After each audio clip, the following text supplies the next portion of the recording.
Hey and welcome back to Fanfic Reading. Today we are reading The Warmth That Changed It All by Raalm and ToxicExotic. I hope you enjoy. Chapter 26. The Morning After. Yang Xiaolong. Yang woke up hot, hotter than she had been in some time. As she took that first deep breath of returning from her pleasant dreams, she felt thin layers of sweat that covered hers and Weiss' bodies. She didn't mind, of course. The sweat induced by the combined body heat of them both was an indicator that something amazing had happened. However, it was a little uncomfortable, so, careful not to disturb Weiss, Yang gently pulled her stomach away from the woman's back and let out a relieved sigh as cooler air breezed against her. With the stifling heat sorted, she opened her eyes and looked down at the sleeping, ivory-haired beauty in her arms. Though she could only see one side of Weiss' face, it was still more than enough to make her heart flutter. The relaxed look on her face lacked the usual scowl that was on the woman's brow even when she was happy, the way the delicate strand of white hair in front of her face shifted back and forth ever so slightly as short, soft breaths escaped her. Had she known she could escape without waking the woman, Yang would have loved to have sat there and drank in the beautiful sight before her. However, with one arm trapped under Weiss' neck and one of her ankles captured by the woman's legs, Yang knew there was no way to escape and not wake her. With that understanding, Yang happily settled for watching her girlfriend sleep for a little longer. Letting her eyes follow the strands of hair down Weiss' neck, she quickly came to the woman's shoulders, and was reminded again that they were both completely naked. Smiling to herself at the memory of everything that had happened the night before, Yang moved her hand that had been gently resting on the woman's stomach. While her hand now met some resistance due to the thin film of sweat, she remembered how it had been last night, how every inch of the woman's body had been smooth as porcelain, how much her mind had raced as she had let her hands explore it. With the desire to feel it again, she softly curled her fingers on Weiss' stomach, and was happy when she felt the woman let out a deep breath onto the arm she was resting against. Enjoying the feeling, Yang repeated it for a couple of minutes, keeping her touch light and smiling with each breath Weiss let out. So caught up in watching the woman sleep, Yang almost missed the light that had begun to spill through her curtains and picked up her head to check the time. While it wasn't too late, Yang knew Weiss worked on Saturdays, so she happily set about waking the sleeping woman up, pressing her lips softly against Weiss' neck and earned an audible breath in return. "Weiss," she whispered gently and pressed her lips back against her neck, receiving an almost conscious hum in response. "Hey, beautiful. Time to wake up." "MMM." Weiss moaned pleasantly after a couple more kisses, her body shifting as she mumbled her reply. "What time is it?" "Almost 7:30, she answered softly, placing another kiss into the crook of the woman's neck and felt Weiss' hand lay itself over her own. "What time do you have work?" 11. Weiss yawned and slipped her fingers between Yang's as she pushed her neck further into the light kiss. Placing another kiss just behind the woman's ear, Yang heard Weiss let out a little squeak as she stretched in her arms and slowly begun to turn around. "Morning, beautiful." Yang beamed happily as Weiss came to a rest on her back and opened her eyes. "How'd you sleep?" "Amazingly, as I always do here." Weiss smiled back, her pale blue eye gazing up at her happily, causing Yang to be unable to stop herself from pressing a brief kiss against the woman's lips and eliciting a soft hum from her girlfriend before she pulled away. "What about you?" "Pretty good." Yang hummed and ran her thumb along the woman's stomach. While there wasn't much muscle there, she had certainly kept it toned enough that the flat surface still felt firm under her fingers. "Though you did tired me out pretty well last night." "You sound surprised?"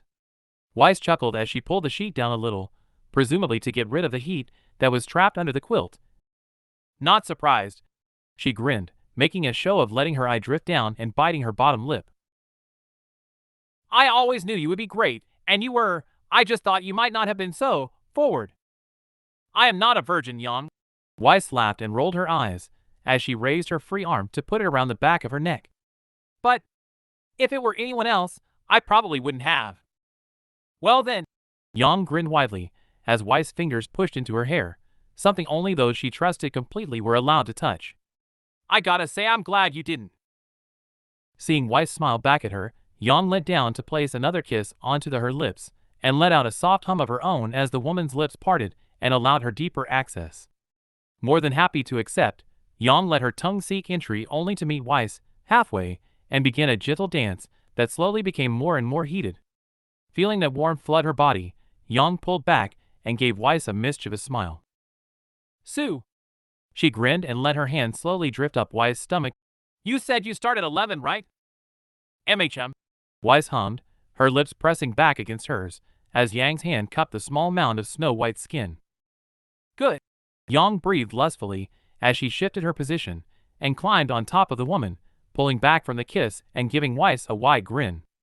Weiss cream for breakfast it is. Weiss schnie. Stopping as she arrived at the kitchen doorway, Weiss hid behind the door frame and poked her head out, breathing in the delicious smell of bacon that was filling the house. It had been the most exciting morning she'd had in some time, and even after cooling herself off in the shower, she still felt herself blush as she remembered the events that had transpired after waking up. However, even though she had certainly enjoyed herself, Weiss shook the memory from her head, as she knew if she allowed them to pervade her thoughts again, she likely wouldn't be able to keep her hands off the blonde. Instead, she simply watched the woman make her way around the kitchen, the usual smile stretching across her face, and waited for Yang to turn around. After finishing her shower, Weiss had dressed herself and immediately upon reaching the bottom of the stairs had reached into the coat cupboard to look for the jacket that had been promised her. Fortunately, she had found it there, and had quickly put it on, and was eager to see the blonde's reaction. The food smells good. Weiss smiled as she leant slightly to her side, so that only her head was in view. Bet the view is good too. Yang chuckled happily, and threw what looked to be small cubes of bacon into one of the frying pans. It was better earlier. Weiss smirked and stepped out from the door. I bet it was. Yang laughed, Weiss biting her lip as the woman begun to turn around. So what took you so low? Placing her hands behind her back and biting her lip, Weiss gave the blonde a devilish smile as Yang stood there clearly unable to speak for a few seconds, her eyes scrolling up and down Weiss' form. She watched as Yang's eyes drifted over her hair that she had taken the time to place into a crown braid for the day, with a majority of her hair hanging down over it free from the usual ponytail.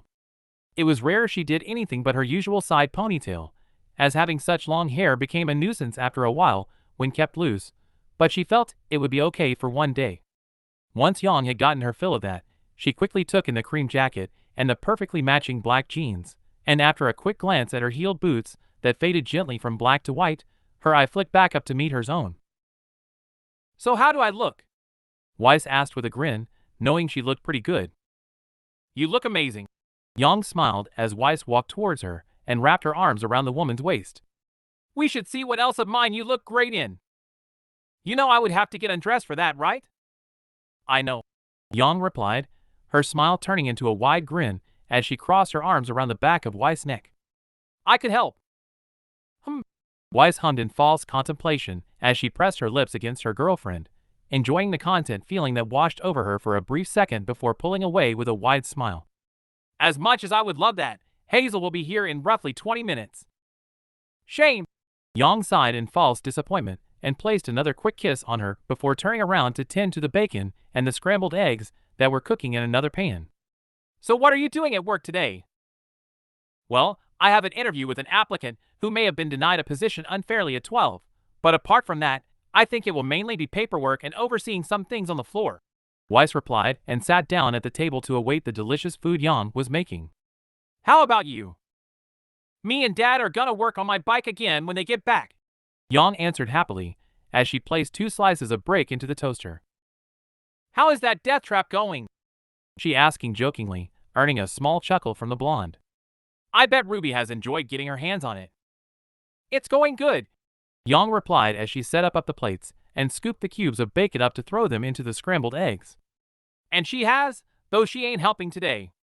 Her and Blake are going to an unused lot nearby so Ruby can practice driving. Is that safe? Weiss asked despite knowing Yang would never allow Ruby to do anything that wasn't. Or legal? Safe, sure. Legal.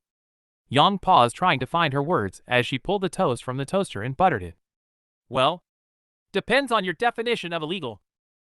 Something that is against the law is the most common definition, Weiss replied with a roll of her eyes, and Yang let out a small laugh.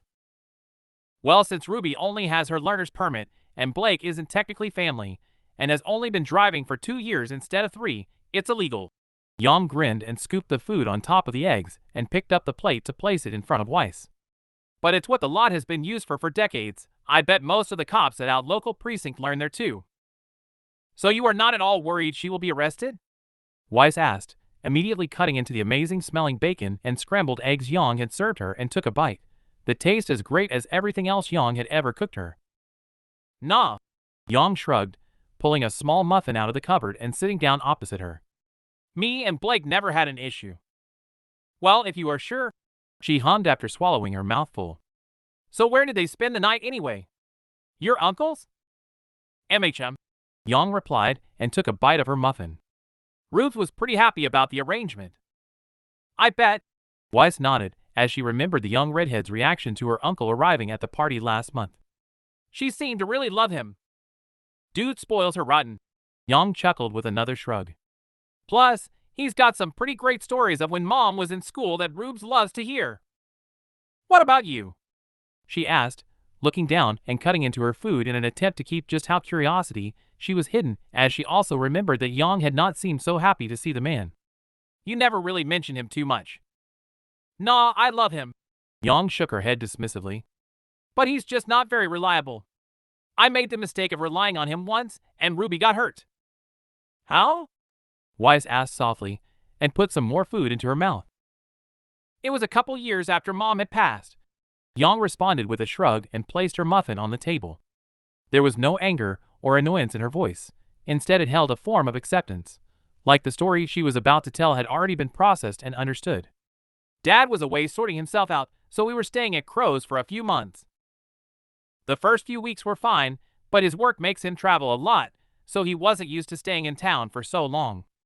His apartment was a mess, and it was usually me that cleaned it, which was fine, I was used to it by then.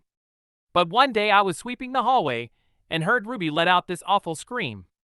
When I got in the kitchen, she was on the floor with this bright red burn on her leg. What happened? He was cooking food and went to check his laptop. Ruby, being Ruby, knocked the pan off the stove while playing around and spilled hot oil on her leg. It wasn't too much, but he knew how hyperactive she was then. He should have been keeping an eye on her. I let my guard down and relied on him, but he let me down. What did you do? Weiss asked, unable to keep the worry out of her voice, as she knew how protective Yang was of her little sister. When you saw her, I reacted as any mother would when they hear their child scream. Yang nodded and pulled off a small piece of her muffin and put it in her mouth. When I saw him standing over her with his hand out, I just lost it. Slammed the brush handle into his hand, picked up Ruby, and carried her to the neighbor's house, and had them drive us to the hospital. Whoa! Weiss exclaimed and looked down at her half-eaten food. For some reason, the image of Yang attacking her uncle and carrying to Ruby was one she could picture with absolute clarity. Yeah. Yang sighed with a shrug and placed the last of the muffin in her mouth. They were both fine. Ruby didn't get any lasting scars, and Crow only had 2 of his fingers broken, so bright side, I guess. The chuckle that the blonde let out made a shiver run through Weiss, and further reinforced the idea that she should never hurt the woman's sister, whether intentionally or unintentionally. But like I said, Yang smiled and leant back on her chair. He's a good guy, just not the most reliable. I can understand that, Weiss replied with a nod as thoughts of her mother sprung to mind. Yeah. Yang smiled and stuck her tongue out as she reached out to pull a small piece of toast off of Weiss' plate and took a bite. Anyway, enough of my uncle. What's this about someone being unfairly denied a position? I honestly don't know. Weiss shrugged and took another bit of her quickly depleting eggs and swallowing. Her application was perfect and Seal says she was very respectful. Yet, when I asked Arthur about it, I was met with another one of his sarcastic comments. Can't you pull rank on him or something to stop that? I can, she sighed, and speared a piece of bacon on her fork and held it out to the blonde. But he still reports to father, and I would like to keep from annoying him too much, just in case. That sucks. Yang grinned and leaned forward to take the offered food into her mouth. It does, Weiss replied, rolling her eyes at the woman's grin and scooping up some more eggs. But I have a meeting with the woman today to discuss it, so I will find out what happened anyway. Yang hummed and leant on her arms to give Weiss a mischievous smile. I love it when you're feisty.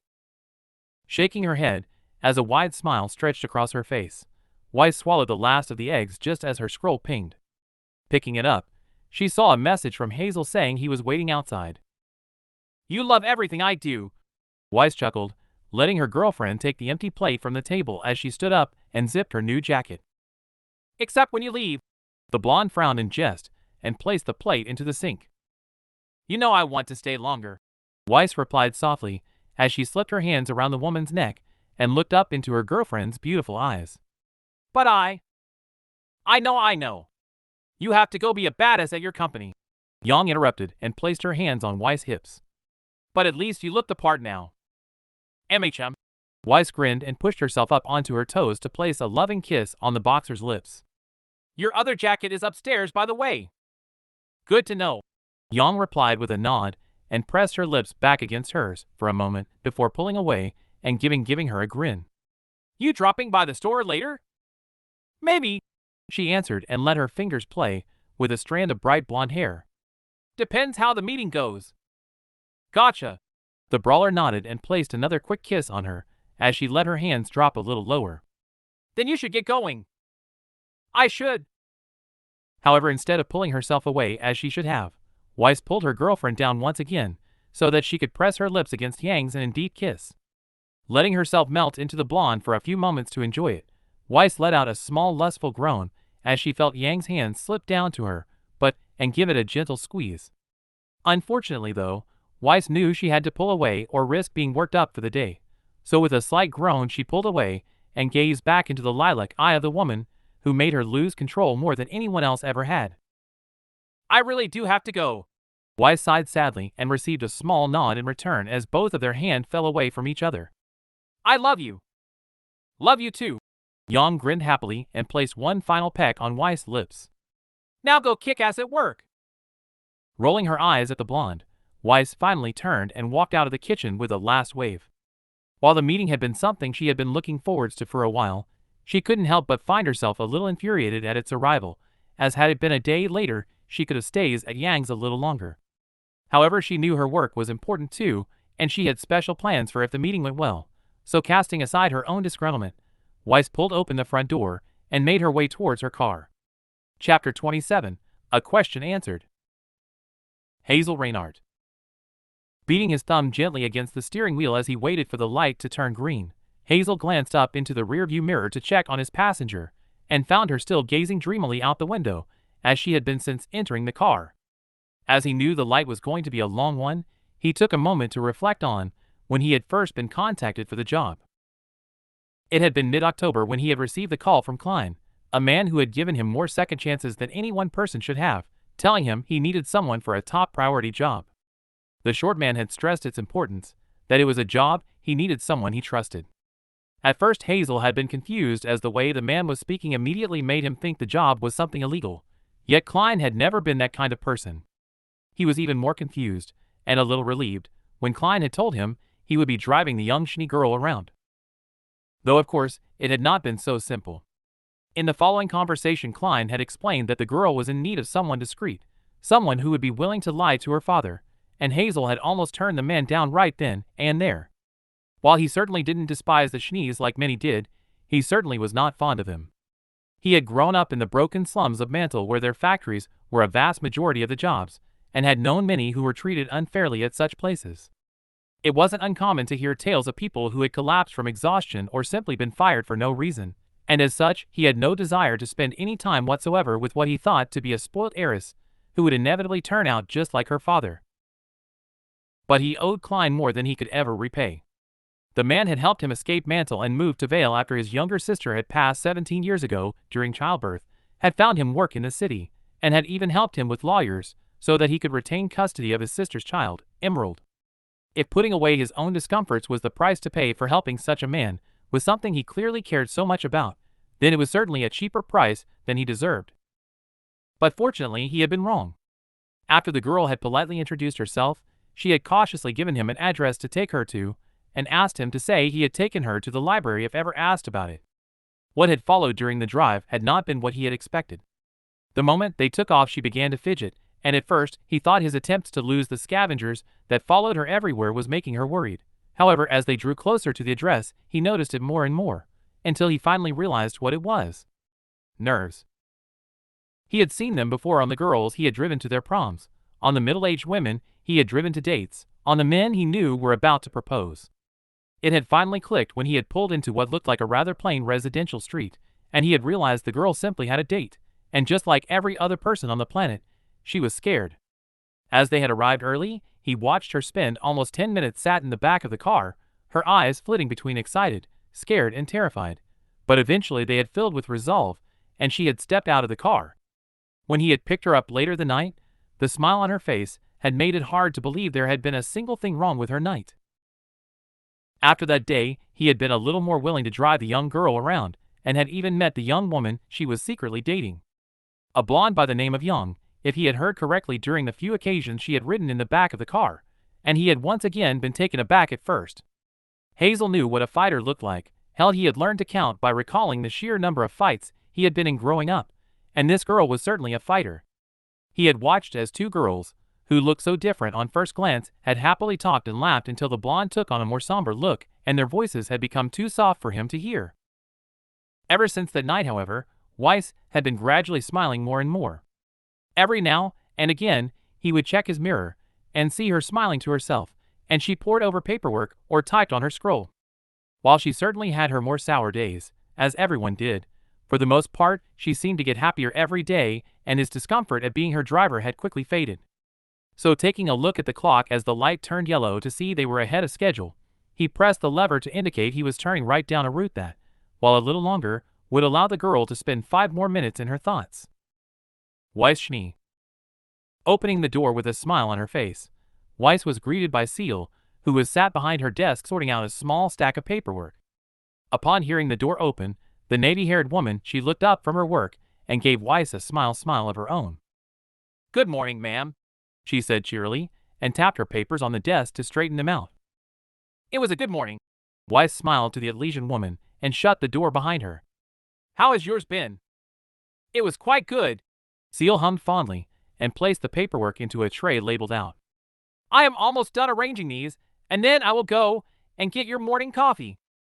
"It's fine," she replied with a wave of her hand, and pulled a piece of paper from the top of the stack to see it was simply a notice of construction in the next building over. "Not need to rush. I am already pretty awake this morning. However, before you go, I would like a word in my office." "Of course, ma'am," Seal said with a slight nod, taking the notice that Weiss handed her back and placing it back on the pile. With another small smile to the woman, Weiss continued into her office and sat down behind her desk. As usual, there were a small stack of papers and letters in the center that Seal had considered urgent, and with a happy sigh to herself, Weiss pulled her letter opener that was modeled after her beloved fencing rapier, Murdenaster, from its sheath. Picking up a bright orange letter that bore a vacuo address, she easily sliced it open and sat down to respond to her usual correspondence. After 10 minutes, sorting through the usual requests for more funding which she quickly refused as the projects requested really did not need any more, and updates on production, a small knock sounded on her door, and Seal walked in with a slightly concerned look on her face. In her arms were a small stack of papers that she quickly places on the desk. Though she considered the navy-haired woman a friend, Seal often kept her demeanor professional until Weiss eased the tension. "You wanted to talk, ma'am?" "Yes," Weiss replied with a smile, and motioned to the seat that Seal usually occupied when in the room. "How was your day off yesterday?" "Quite wonderful, actually." The woman smiled, her posture slacking slightly as she took her seat.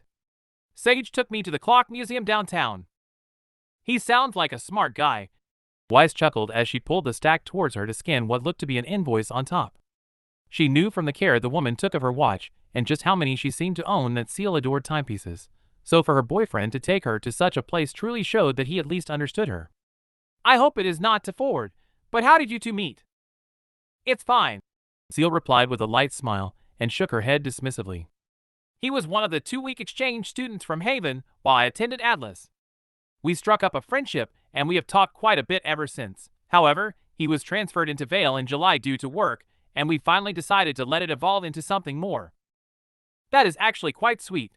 Weiss smiled genuinely as Seal let out a rare blush. "Sorry, I swear I did not ask you in here to pry into your private life."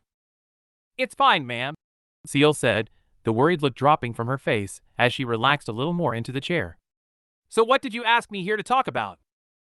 Something I believe I gave my word on a few weeks ago, Weiss replied happily and leant back in her chair to watch Seal. I met with the liaison team during your day off, and they would be delighted to have you. Really? The woman replied, the excitement that slipped into her voice making Weiss smile slightly to herself. Yes, she said with a nod and watched a small smile take over Seal's face. However, there is still one thing you need to do. Oh, Seal replied, her smile faltering slightly at Weiss' words. What would that be? Taking a second to stare at the girl, Weiss gave her a reassuring grin while leaning forward to rest her elbows on the desk and interlock her fingers. Well, she said slowly, and put her chin on her fingers. Everything is set for you to transfer except when. That choice is up to you. Me? MHM. Weiss hummed at the confused look on Seal's face. Now I will be leaving this department in 2 weeks, and when I do, you will be starting at your new position on the liaison team. However, if you want, you can start tomorrow. The choice is yours. Seemingly taken aback by being given the choice, Seal sat silently in her chair as thoughts flickered behind her eyes. Not wanting to rush the woman's choice, Weiss sat patiently and waited until the thoughts finally slowed and Seal gave her a small smile. I would like to stay as your assistant for the time being, she answered with a nod. If that is okay with you? If that is your choice? Weiss asked, receiving another nod in response.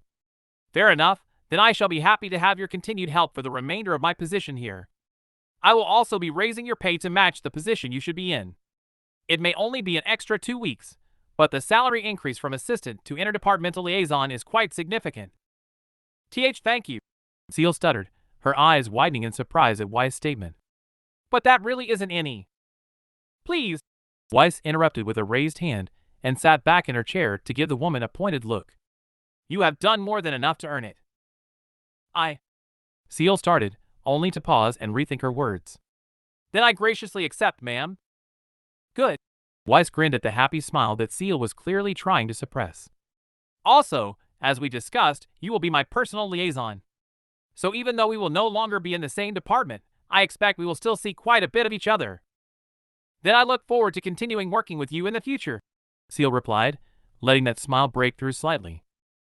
And you, Weiss replied, and pulled the stack of papers closer to herself as she prepared to run through them. But I think that will be all. I am sure there is plenty of work you will want to get to already.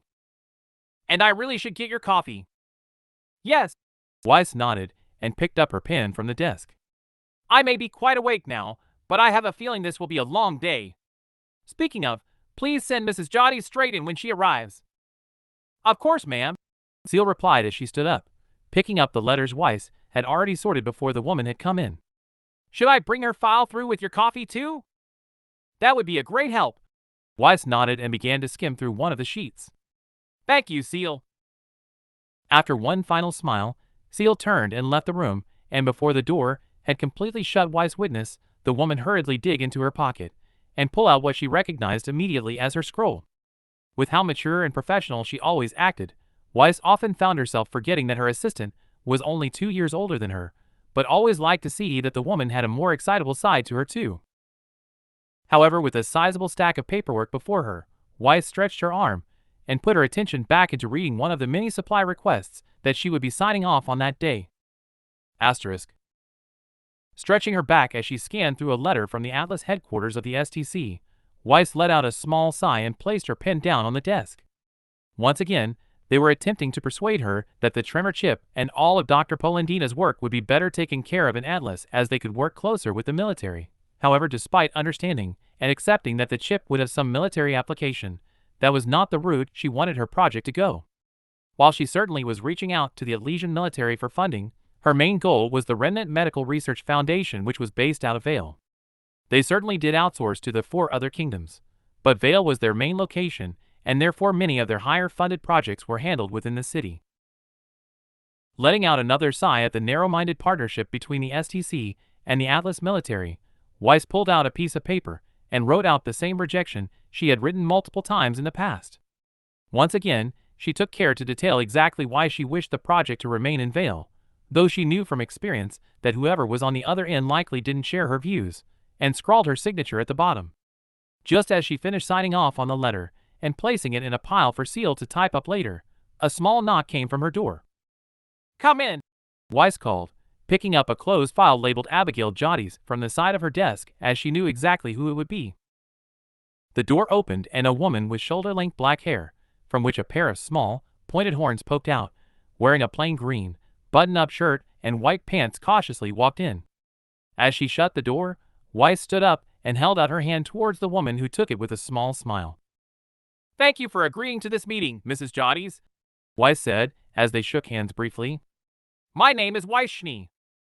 "I know who you are," the woman replied in a slight vacuous accent that turned her eyes into us, her curious green eyes meeting Weiss, as if she couldn't believe who was standing before her.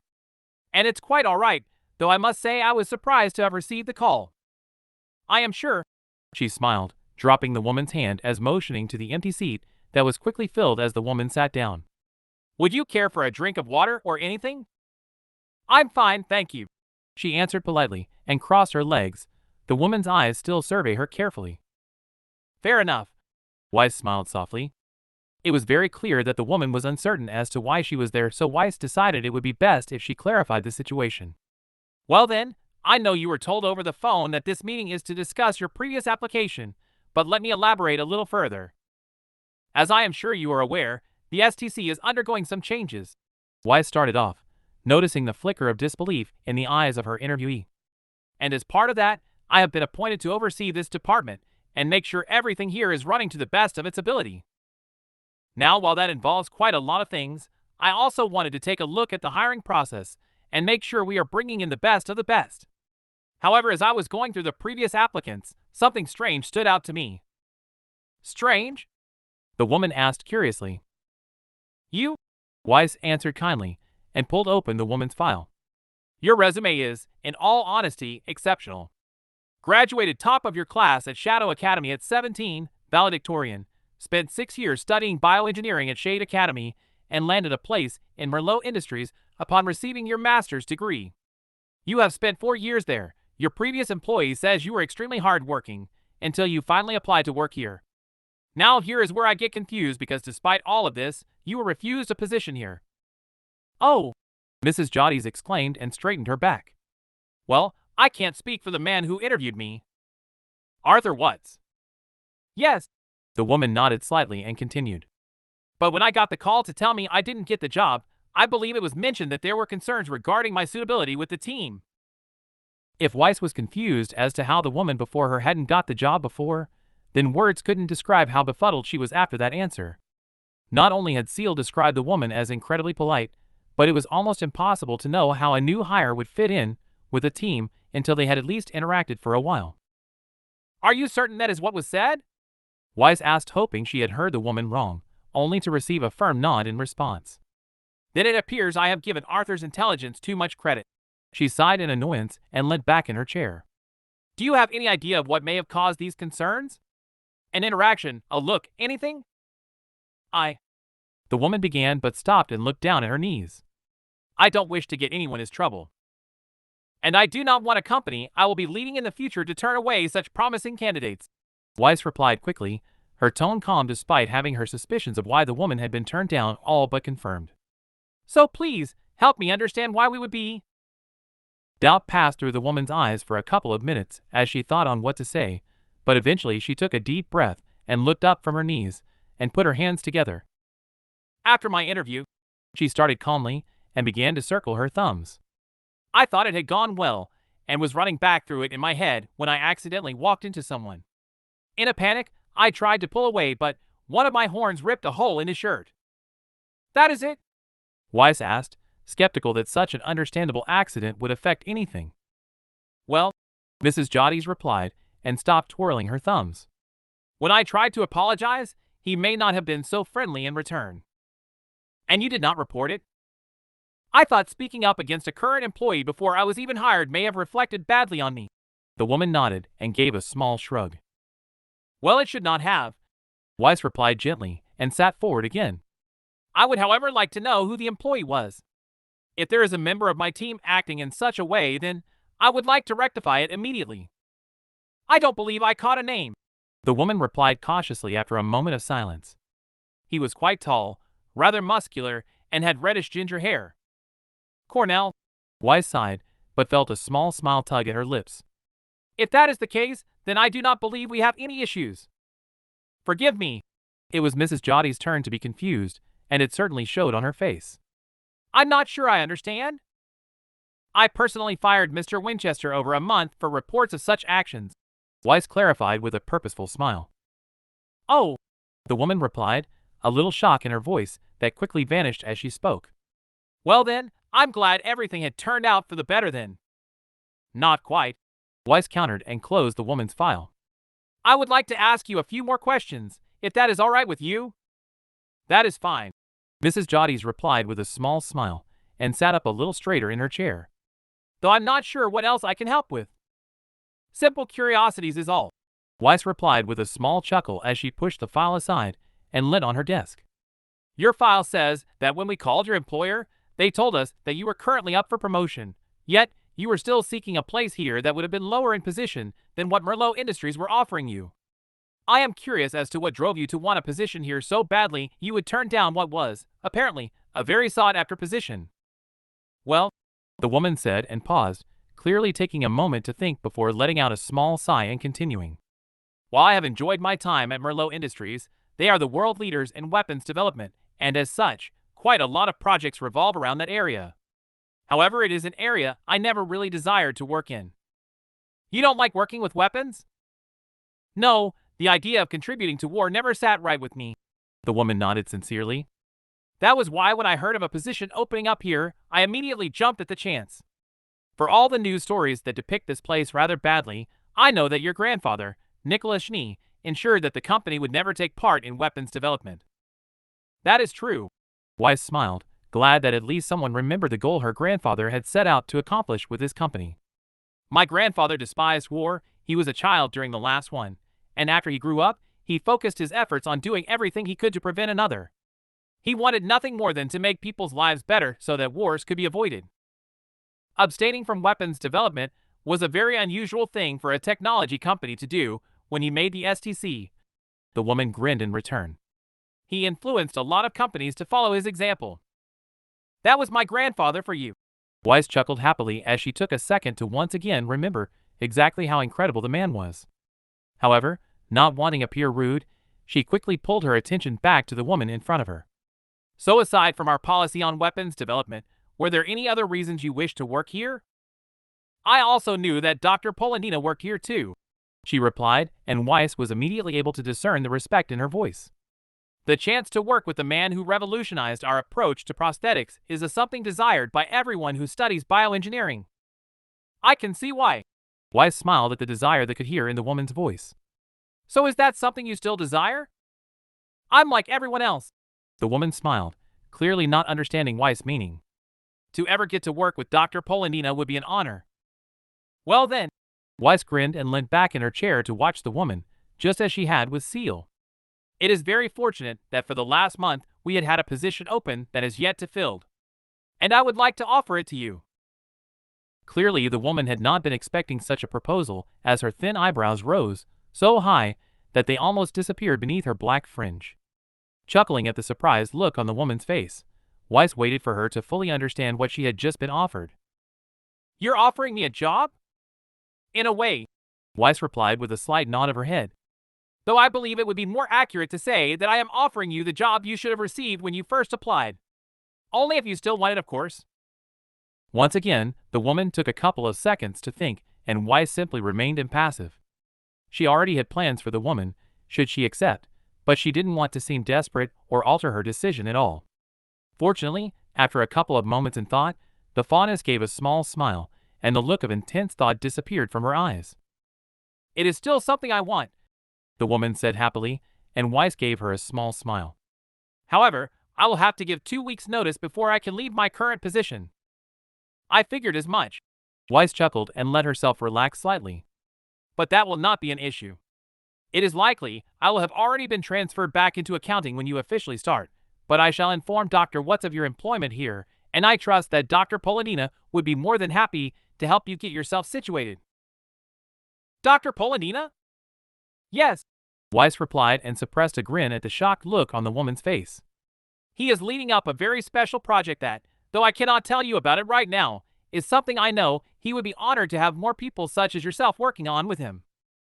The woman started to reply excitedly, but cut herself off from what was very clearly a bleat, embarrassment flicking across her face for a brief second before she took a deep breath and continued. To work with Dr. Polendina would be an honor I could not refuse, Miss Schnee. Then I shall inform him and ensure it happens. Weiss smiled and slowly stood from her chair. However, I feel I have kept you long enough, and I am sure you have Saturday plans, so I believe that will be all for today. That I do. The woman smiled and stood up too, her hand coming out to shake her hand, and Weiss gladly accepted. Thank you so much for this opportunity. It is long overdue. Weiss smiled and firmly shook the woman's hand before walking around her desk. Taking one last look at the smile on the woman's face, Weiss placed her hand on the cold door handle and pulled it open to show her out. However, just as the door opened fully, and she looked into the small waiting area outside, Weiss' eyes immediately found themselves drawn to a head on white hair sat in one of the chairs. Upon seeing the woman look up to her with pale blue eyes, she completely forgot why she had left the room in the first place, and it was her turn to have her eyes widen, as a mix of excitement and happiness immediately rushed through her body. Unfortunately, had her happiness not taken control and made her take a step forward to run and hug the white-haired woman, she would have seen the woman's eyes flick between Weiss and her guest before raising an eyebrow. Wait! You have a guest! The woman cut her off, the annoyance in her voice evident as her stare made Weiss stop in her tracks. She had only taken 3 steps, but they were 3 steps she already regretted more than most of the things she had done in the past year. While her father usually acted in such a way, his anger and the fear that came with it were always expected.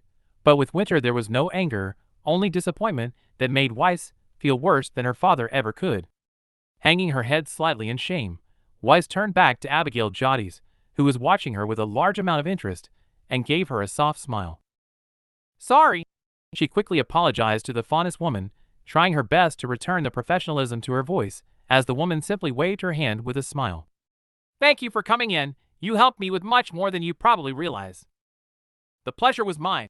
The woman responded kindly and began to button up her jacket that she had apparently left on a nearby chair.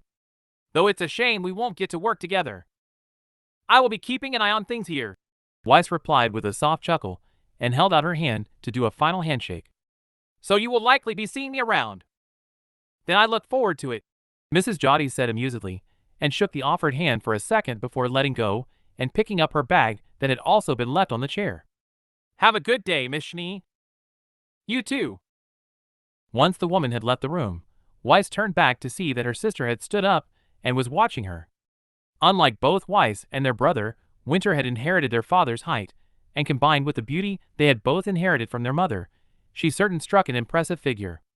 Her long, white military coat that is accented with blue trimmings only added to the power she seemed to exude and only partially cover her blue waistcoat. Your manners still need work, she said dryly and took a step forward, her thigh-high, gray-heeled boots clicking softly on the floor. Daring to finally look up into the eyes that had been scowling at her only a moment ago, Weiss found that her elder sister's face had returned to its usual impassive state. It had been some months since Weiss had seen her sister in person, but the sight was so familiar that it was as if they had never been separated. The hard blue eyes, the snow-white skin, the soft lips. Weiss knew she would eventually grow to mirror them, but her sisters would always be unique to her. She would also always remember the fringe that infuriated their father so much. While Weiss had grown to favor her hair long, Winter preferred to cut her own much shorter, with it only reaching the bottom of her shoulder blades when released from the bun she always wore it in. The only thing Winter actually kept long was her fringe. Weiss was a child at the time, but she still remembered that at some point during the woman's teen years, Winter had begun to grow the long curtain of white hair, and ever since it had always reached just below her chin. My apologies, Winter, Weiss replied, and tried to give her sister a smile.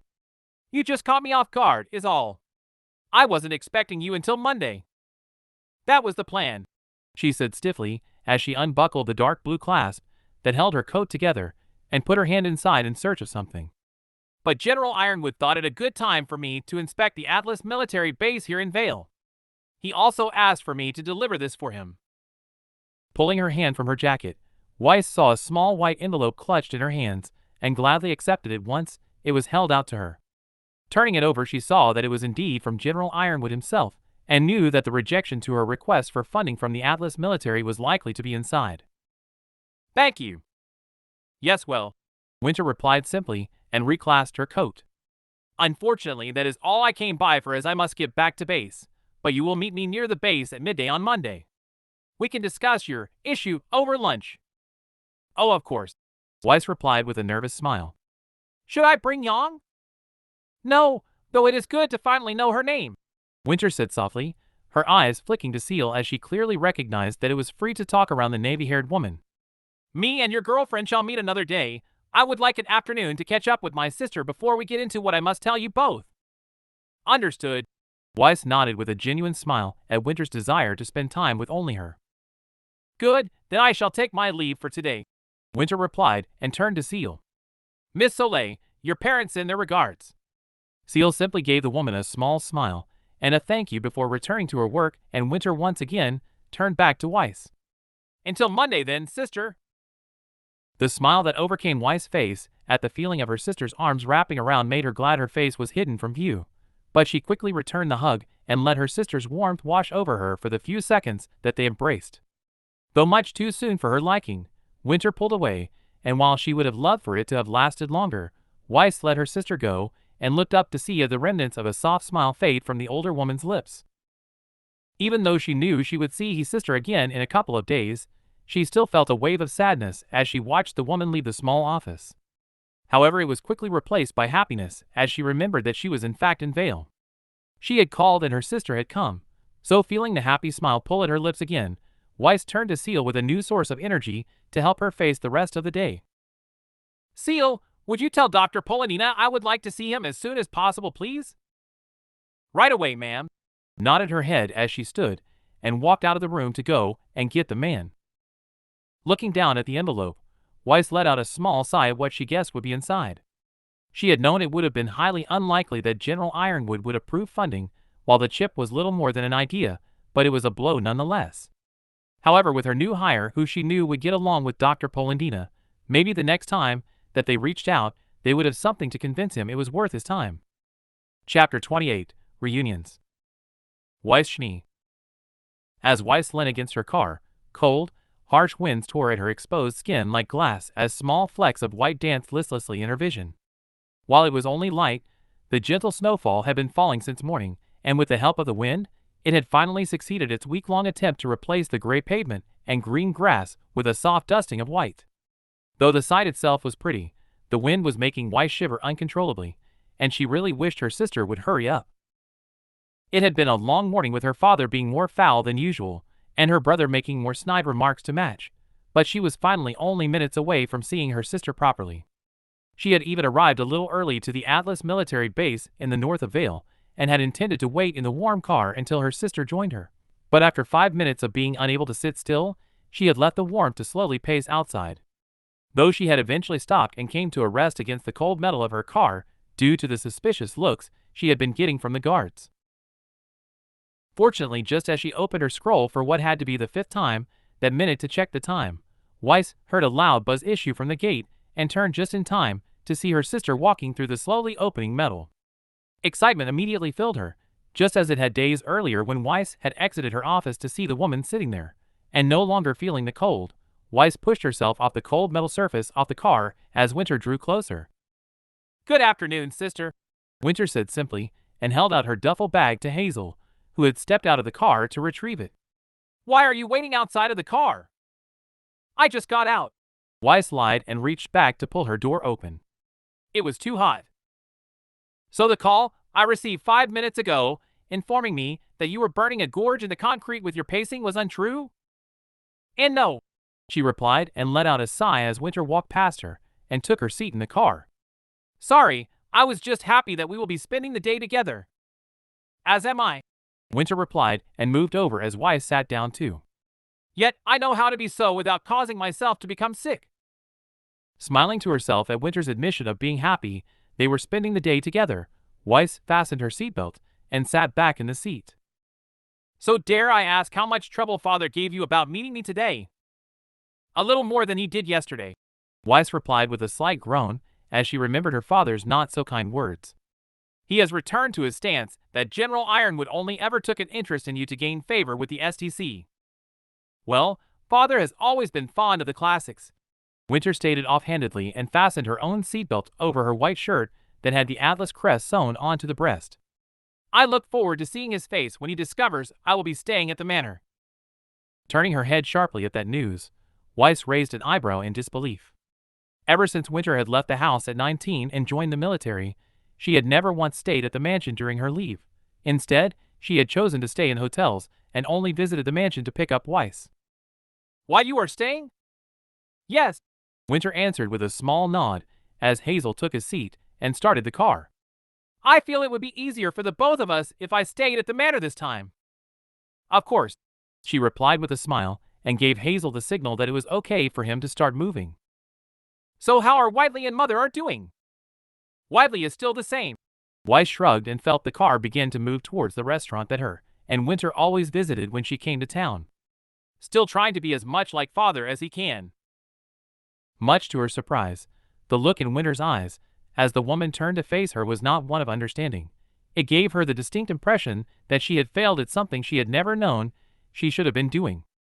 However, it faded just as quickly as it appeared, and Weiss was left perplexed at what she had said to earn such a look. I see, Winter replied, paying Weiss' confusion no mind.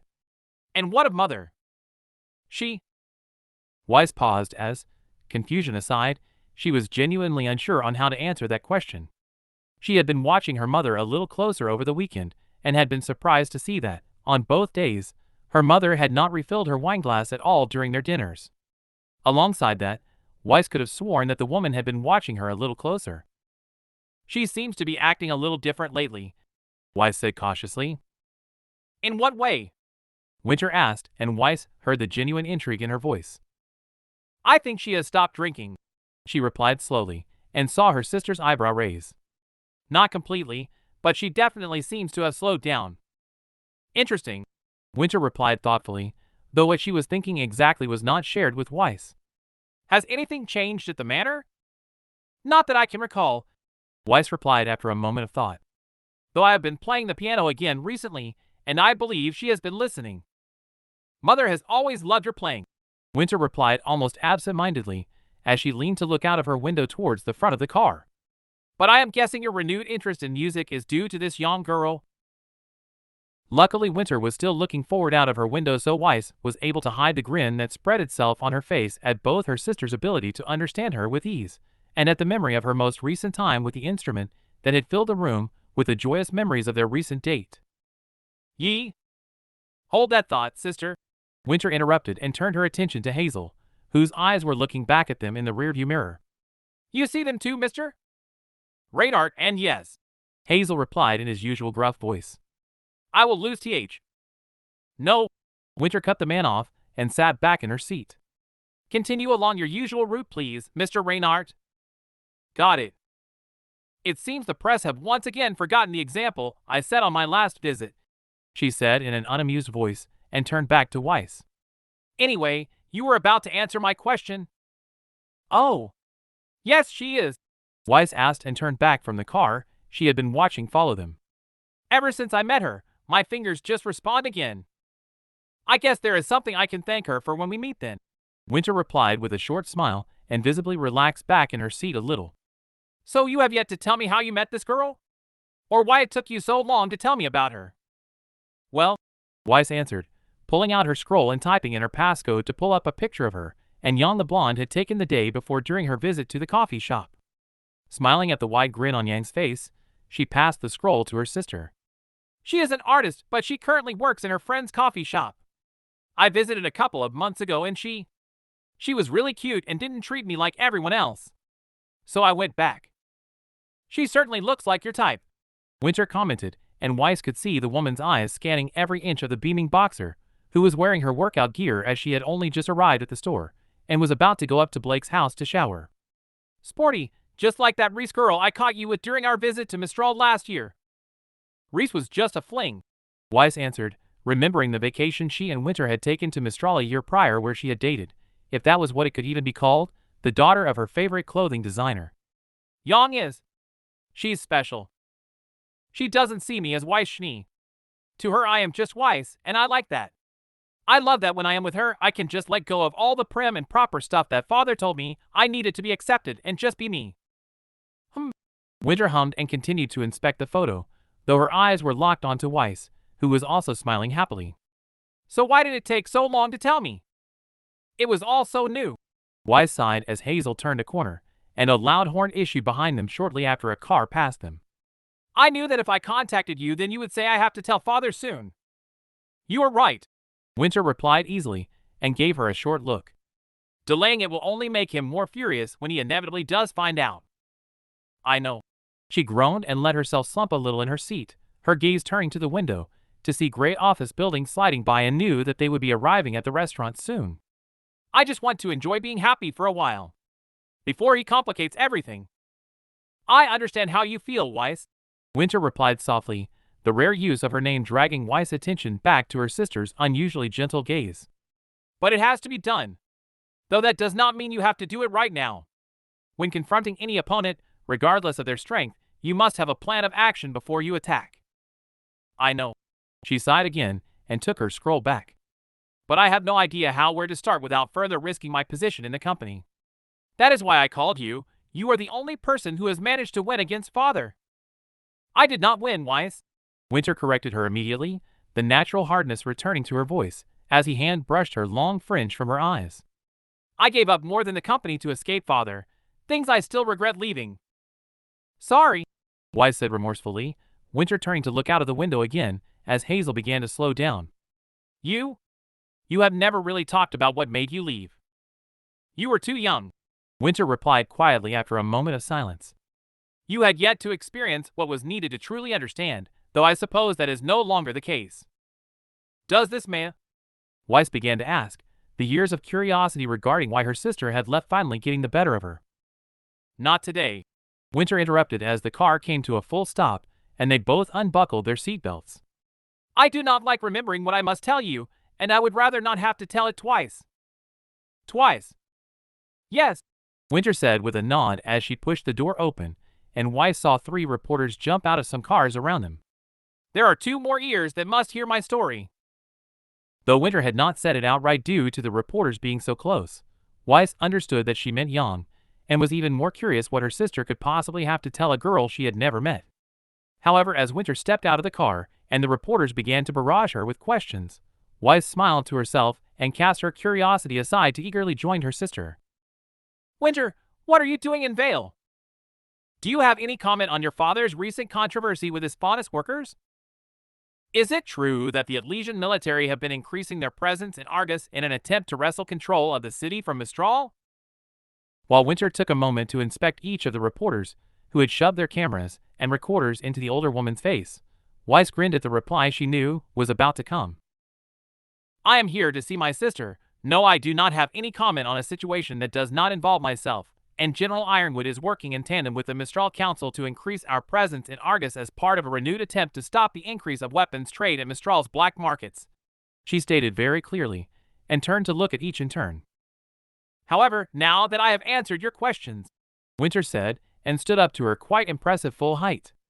In accordance with the Secrecy Understanding Act negotiated between Atlas and all other kingdoms after the Great War that states all off-duty Atlas military personnel are not allowed to be interviewed without the presence of someone on duty and higher ranked, all of your cameras, recorders, and memory cards on site are now subject to seizure. Mr. Reinhardt, if you would. Though Hazel was clearly taken aback at first, he quickly regained his composure and pulled a large camera from a blue-haired woman and placed it in the car. One by one he snatched the equipment from each of the glowering reporters, their reluctance to hand everything over apparent as Hazel had to tear a recorder from a man's hand, but finally everything was shoved in the back of the car. You, or your employer, may request their return at the Atlas Embassy, and they shall be returned after we have made sure that nothing of note has been said, Winter instructed coldly, though a slight smirk pulled at the corner of her lips. Though as it is almost Christmas, your request may take a couple of weeks to go through. Grumbling to themselves as they cast Winter a dirty look, each of the reporters left, and Weiss definitely saw a small smile pull at her sister's lips. That should handle them for the rest of my stay, she said in amusement and glanced towards Hazel. Please deliver those things to the Atlas base while we eat, Mr. Reynard. Will do, the man said shortly, and walked back around to the driver's seat. I have always loved how you do that. Weiss smiled in awe at her sister after Hazel had finally driven away, and they began to walk to the restaurant he had dropped them off at. I am aware. Winter grinned and walked through the door that had been opened by the establishment's greeter. Now let us get some food, sister. And while we are at it, you can tell me more about this new controversy father has embroiled himself in. Of course, Weiss replied happily and followed her sister into the well-lit building that had been their usual eating place since Winter had first come back to Vale on leave. Weiss had heard from many a guest that had visited over the years that the driveway to the Schnee Manor was a sight to behold. They had described it as both beautiful and terrifying, and Weiss had thought the same many years ago. She had been a little older than 7 the very first time she had arrived at the manor after moving to Vale, and the large suits of imposing white marble armor that stood in pairs had terrified her. She had known from stories told by the staff that the swords in each of the statues' hands were genuine, and while they were too large for anyone to wield, they were most certainly sharp. In the first few months she had lived there, she had plenty of nightmares of them coming to attack her, but they eventually faded, and Weiss came to realize the beauty of them. Almost half a year after, she stopped casting her gaze to the floor as her car passed them, and instead took the time to appreciate them. They were her protectors, 16 large marble giants with swords capable of cleaving a car in half, protecting the place her family lived, her sister, her mother, her brother. She had even once been happy they protected her father. But that feeling soon faded too. Winter had left when Weiss was 14, her mother had shut down beyond recognition shortly after, her father became stricter than ever, and her brother was becoming someone she could barely recognize as the smiling boy she had once held. After Winter's departure, their father had begun to reinforce his rules much harder. She was no longer allowed to venture beyond the ground's walls without his say-so, and being under his constant attention had slowly made her hate the manor for the mere memory of those times. Due to that, she also came to hate the statues that lined their driveway.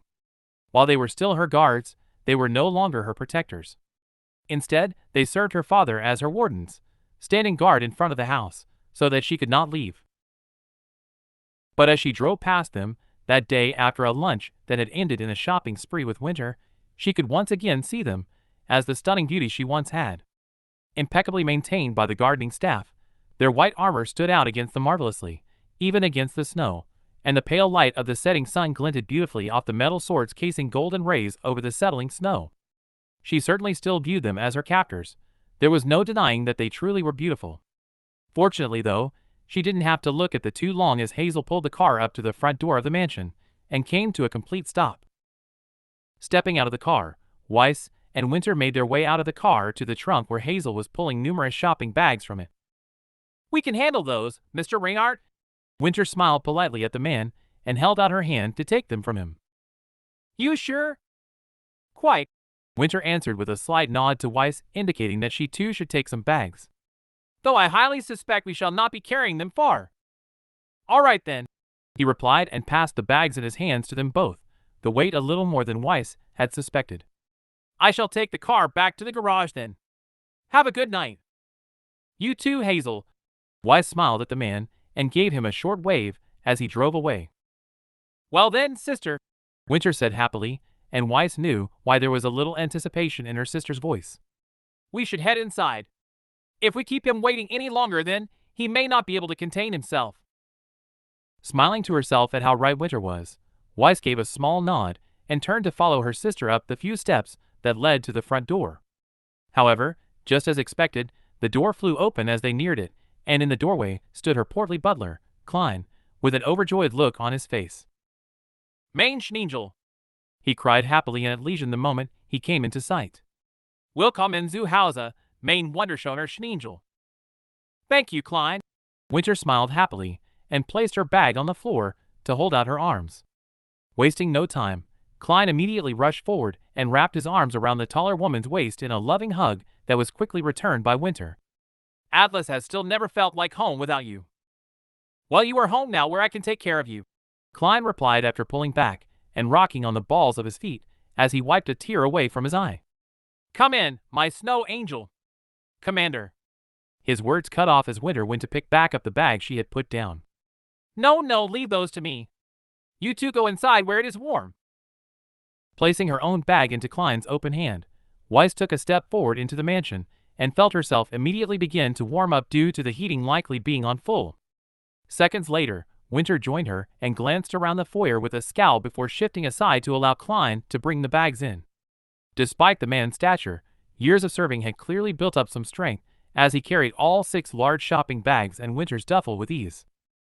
Mein Schneangel und Schneeflock wieder zusammen. He continued to cry happily to himself as he trotted up the stairs to take the bags to one of the spare rooms. However, as Weiss smiled to herself at Klein's tendency to launch into elision when he was happy, the sound of gentle clicking caught her ear, and she turned to see her mother staring at them having just exited from a nearby room. Having clearly noticed it herself, Winter turned to look at the woman, who had begun to take very slow steps towards them. Winter? Hello, Mother, Winter replied, a softness to her voice that was beyond anything she had ever shown to Weiss. And my darling girl. The older woman choked and practically fell forward into Winter's waiting arms. Since Winter never stepped foot into the house, only dropping by to pick Weiss up, and their mother rarely left it, Weiss knew it had been a couple of years since the two had actually seen each other, though she had no idea why. She was aware that her mother and Winter had had a rather good relationship before the older woman had shut down, but once Winter had left, the two gave the impression that neither was too bothered by the distance. Standing there feeling slightly awkward as the minutes passed with her mother gently sobbing in Winter's arms, Weiss looked away due to the slight feeling of jealousy that arose within her, and found herself locking eyes with the sneering face of her brother, who was stood at the top of the stairs. Like her, he had also been watching the two older women embrace, but his eyes turned to Weiss, and the look in them made her shiver. Though Weiss had never known the reason, it was common knowledge among the family that Whitley had never liked Winter, and the sheer contempt in the boy's eyes clearly indicated that it was still the case. I have missed you so much, her mother sobbed, her voice pulling Weiss' gaze away from her brother, who had already begun to climb the stairs. I know, Mother, Winter replied gently, and stroked the woman's head. But please compose yourself. It would be a shame for the reunion of our family to be awash in tears. Why, you are right. The older woman choked and finally pulled back from her daughter, though tears were still running down her face. I am sure you have to get going to your hotel. I will actually be staying here, Winter replied, and their mother's eyes flew open in surprise. If that is okay with you and Father? Clearly taken aback by the news, the tears that were beginning to slow quickly regained their previous vigor as Willow placed her hand on her oldest daughter's cheek. This is your home, she answered quietly, and Weiss saw Winter lean into the touch ever so slightly. You will always be welcome. Thank you, Mother, Winter replied with a small smile and placed her own hand over their mother's. Hopefully we can use this time to catch up. She cast a quick glance in Weiss' direction, and Weiss also saw her eyes dart to the stairs for the briefest of moments. All of us. Me too, their mother replied with a soft smile and let her hand fall from Winter's cheek. Though I am sure Klein is waiting to pamper you, so you should go and see him. I shall instruct the kitchen to cook your favorite meal to celebrate. Is Father going to be joining us? Weiss asked cautiously, but was happy to receive a shake of her mother's head in return. Your father mentioned something about working late. I am sure that was the truth, Winter replied shortly and turned back to Weiss. But I do wish to clean up before dinner. As should I, Willow replied and took a step back to look up into her daughter's eyes. It is so good to have you back home. With a soft smile at the both of them, their mother turned and walked up the stairs, only to stop as the sound of something smashing in the distance caught all of them by surprise. Shaking her head, as she assumed that it was likely Klein dropping something in his excitement, as he occasionally did, she continued in the opposite direction that Whitley had towards her own room. Well then, sister, Winter smiled pleasantly down at her. Shall we go and see what Klein has in store for us? The entire interaction she had just witnessed had thrown her through a loop slightly. Why had Whitley's eyes burned with so much hatred? Since when had her mother regained such cognition? She was unsure, but none of that mattered because Winter was finally home, and with the exception of work or time with Yang, Weiss would be able to spend 2 weeks with the person she loved more than any other. So giving her sister a small nod, Weiss beckoned for her to follow her up the stairs in search of whatever room Klein had chosen for her. As Weiss laid on her bed thinking about the last 2 hours, she was unable to recall a dinner that had been more enjoyable.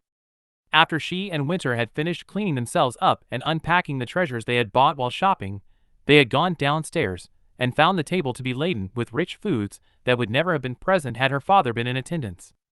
A large bowl of macaroni and cheese had been sat on the table, and around it had been placed numerous different toppings and sides that they could help themselves to. While the food itself was almost comparable to Yang's cooking, the thing she had enjoyed the most was the conversation. Throughout the entire meal, she, Winter, and their mother had conversed and even laughed. Winter had told them of what it had been like in Atlas over the years, and how she had been getting on in the military, while Weiss had talked about her work at the company. Her mother had even joined in and told a few stories of her time in college, where Weiss had learned from an offhand comment that General Ironwood had actually been a close friend of their mother's during their time at Atlas Academy.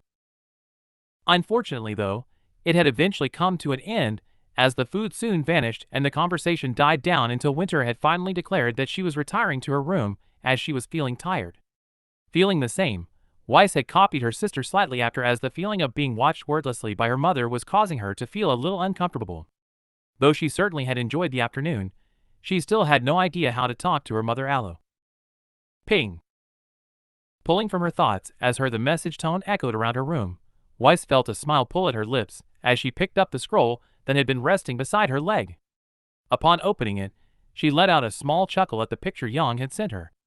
A rather angry Blake was stood in the garage glaring at the camera with her entire bottom half drenched in what looked to be black oil, while Ruby seemed to be frantically trying to clean it off with an equally dirty rag. Seconds after opening it, another message came through and Weiss quickly scrolled down. Swear to God I didn't know she was holding the oil when I scared her. Shaking her head as she smiled to herself, Weiss typed out her reply. Why do I not believe you? Grinning as she hit send and waited for a reply, Weiss scrolled through the conversation she had been having with her girlfriend for the past hour and curled up in her bed, her arm reaching down the side to pull Yang's jacket from a nearby drawer to pull it close. While she didn't know whether the smell of lavender that greeted her was actually real or not, she didn't really care and let Yang's scent wash over her as another message came in. Maybe cousin not there to give you my puppy dog eyes in person. People only use puppy dog eyes when they are actually guilty. Raalm, I also use them when I want you to kiss me. Letting out a small laugh at that response, as Yang did indeed have a tendency to act much cuter when Weiss teased her, she began to type out a reply, but was interrupted by a knocking at her door. Not quite sure who it would be, she changed her message to say she would be right back, and pushed the jacket underneath her blanket before getting up and walking to the door. Pulling it open, she was quite surprised to have been greeted with the sight of her younger brother looking up at her with a bored expression. The boy had been absent ever since she had seen him walk up the stairs when she and Winter had arrived, as he had chosen not to come down for dinner. Instead, he had climbed bring him up something to eat. Good evening, sister, he said in a morose tone, his hands placed behind his back. What do you want, Whitley? Weiss asked impatiently, as she really didn't want whatever game the boy wanted to play to ruin her day. I was simply wondering if you could help me with something? He asked slowly in return, his tone even and unidentifiable, causing Weiss to scowl at the boy. I am busy at the minute, she replied, not trusting him for a single moment. Almost immediately, his brow lowered and anger flickered across his blue eyes. Of course you are, he said, his voice taking on a more annoyed note as his eyes looked past her into her room. Who are you laughing at? A video on my scroll, Weiss replied effortlessly, but was surprised as yet another flicker of annoyance passed over his eyes. A video? He repeated with a sneer. You are too busy watching videos to give me a moment of your time? I am trying to relax. Oh yes, forgive me, he said snidely, the annoyance clear as day in his voice. Shopping all day with Winter and dinner with mother must be extremely tiring. What is your problem with Winter? Weiss asked quickly, her own annoyance seeping into her voice, as it usually did when someone tried to insult her sister.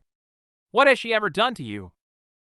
Once again, the anger that had been in his eyes on the stairs returned, and Weiss felt herself flinch back at the hatred in the boy's eyes. Nothing, he replied with venom in his voice. However, before Weiss could reply, he let out a frustrated sigh and took a step back. Well, this went just as I expected. Scowling as the fuming boy turned around and began to walk away, Weiss began to turn, but the sight of something strange caught her off guard and forced her to stop. Wrapped around the Whitley's left hand, was a rather large bandage that had most certainly not been there when he had been watching them from the stairs. Despite everything, she still couldn't help herself from calling out to him. "Whitley!" she called carefully, causing him to stop and slowly turn his head to face her. "What happened to your hand?" While Weiss had expected many different answers ranging from a grand tale to him completely ignoring the question, what she hadn't expected was the renewed sneer that pulled at his features, making him look more like their father than he usually did. "Funny!" he spat in a voice that shook with anger. "It almost sounds like you care." Not knowing how to reply, Weiss stood there stunned as he walked away and turned the corner. Shaking her head as he disappeared from sight, Weiss walked back into her room and closed her door. The question had been asked out of concern, as he was still her brother, so of course she cared about him. But did he truly not believe that? Did he really hate her as much as he did Winter? Not knowing what to think, Weiss collapsed onto her bed and opened her scroll, hoping that talking to Yang would help return some of the joy had been feeling earlier. However, with each message she sent and read, her mind couldn't help but turn back to the burning hatred in her brother's eyes, and what could have caused it all of a sudden. Unfortunately, even talking to Yang did nothing to help her thoughts, so Weiss said goodnight to her girlfriend and closed the device, wanting nothing more. And that's all for today. Thanks for coming by and hanging out. I hope to see you next time.